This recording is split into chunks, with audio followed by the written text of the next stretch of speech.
چراغ آلریڈی کر رہا تھا اس کو بلایا کیوں اور جو بجھا ہوا چراغ تھا اس کو جلایا کیوں؟ جب تک آپ اس کا جواب نہیں دیں گے میں آگے بات چیت کرنے والا نہیں۔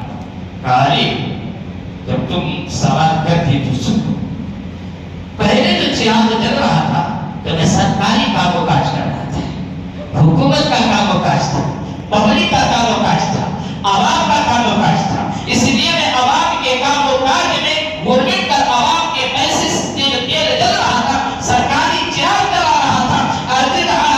اب تم جو آئے ہو سرکاری کام سے نہیں آئے ہو، پبلک کے کام سے نہیں آئے ہو، اپنی ذاتی کام سے پرسنل بات چیت کرنے کے لیے آئے ہو۔ اس لیے میں نے کیا کیا کہ جو گورنمنٹ کا چراغ تھا اس کو میں نے بلا کیا اور ذاتی جو چراغ تھا ذاتی بات چیت کے لیے استعمال کر۔ سبحان اللہ۔ اس لیے عزیزان گرامی، مساجد اور مدارس کے پیسے کو یا کسی بیت المال کے پیسے کو جو خرچہ مت کرنے دو۔ یاد رکھو